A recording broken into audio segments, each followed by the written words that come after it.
The central library in Seoul looked for the perfect symmetry with cubic shapes, columns, and free facades.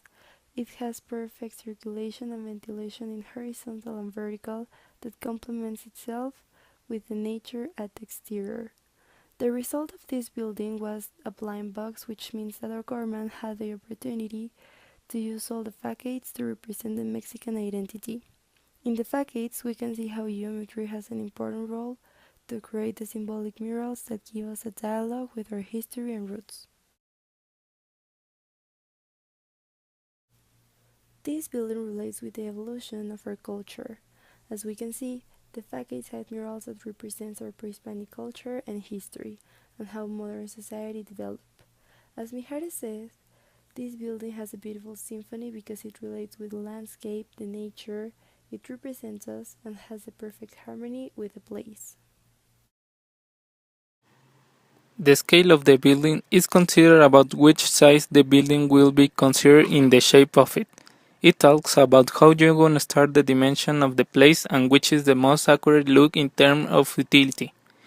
To determine the scale, we have to look the perception of how the building is used, how their space is divided, where the parts of the library are, and one of the most important, how the people are flowing into the space and the people connect different space with others. It treats about an utopian of transferring culture by paper. This is why the scale requires a town scale. Inside of this building, you can see reading rooms located at the bottom of the central library, framed with onyx details to homogenize the lower part of the rectory tower and provide a warm light.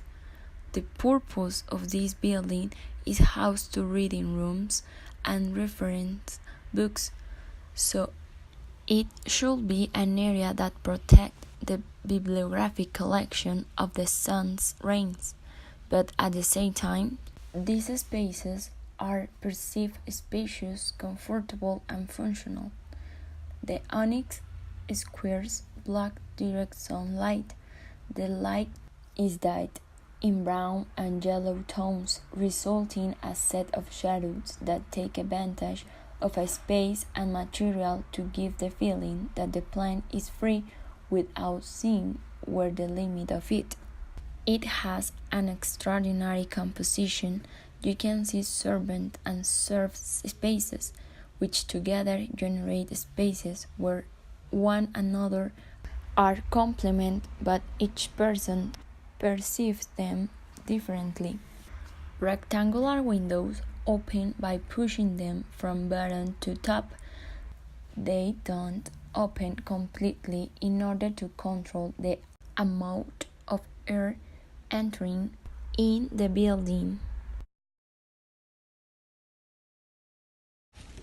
Space. It was built with the idea of covering the four facades of the building with masonry and polychrome stones, in which Juan O'Gorman shaped the conception of two words: the pre-Hispanic, represented by the spirit of the ancient Mexicans and symbol of the foundation of Tenochtitlan, and the Hispanic, cosmos expressed thus conventional shields and forms, as well as the architectural mass of temples, the particular dwellings of conquest and evangelization.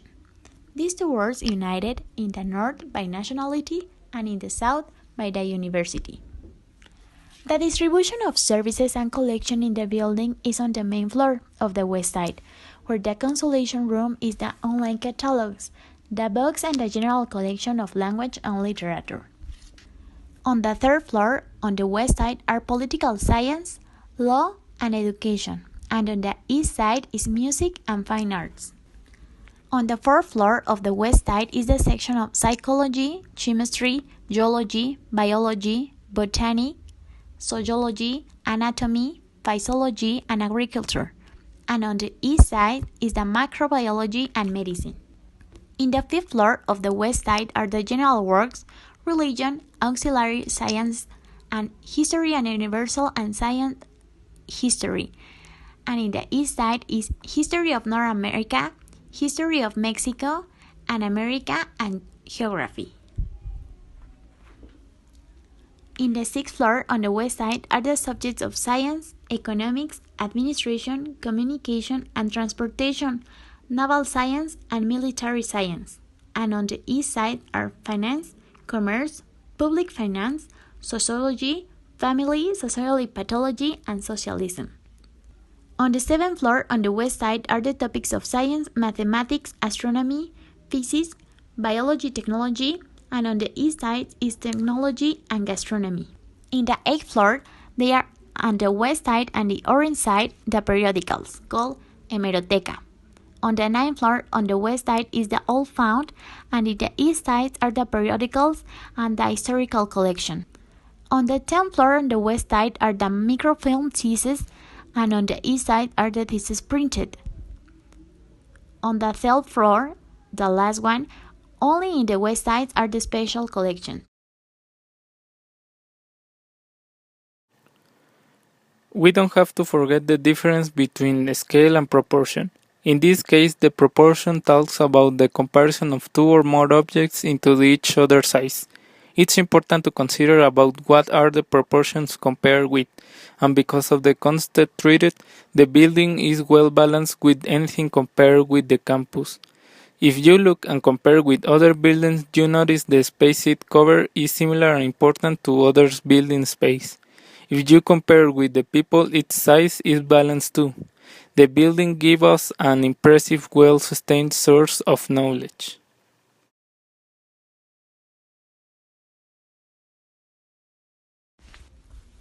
Color.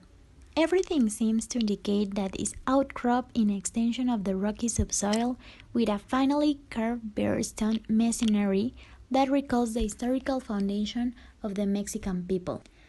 Offers 4 blank walls with a total of 400 square meters, in which Juan O'German expressed his knowledge and enthusiasm for the Mesoamerican past. An example of this is that the whole building is inspired by the representation of Tlaloc, god of rain and fertility, in the ancient Nahuatl religion. The outer stone walls carry visible representation of his god. There is also height representation that will be visible if the building is observed frontally. The 2 circles of the mural, from the eyes, the nose is the lower central part, and the entrance doors to the building are equivalent to his mouth. The structure of the building consists of the following elements. The 4 walls, already mentioned, illustrated with a mural called by his author as the historical representation of the culture. This mural has the singularity of being one of the greatest mosaics in the world, with panels decorated with colored stones. At top shot, each face ornamented with figures similar to those of the main block. The north side is illustrated with the face of Tlaloc, framed with a pair of open hands. The east and the west sides have separated heads of the Mexican warriors. Finally, the south side has the enormous hand that holds an open book and is framed with the 2 other hands of Mexican warriors.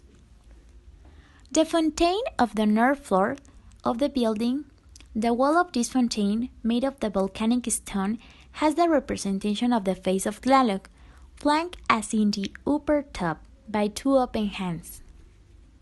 The fences that delimit the garden of the main plan are constructed with volcanic stone.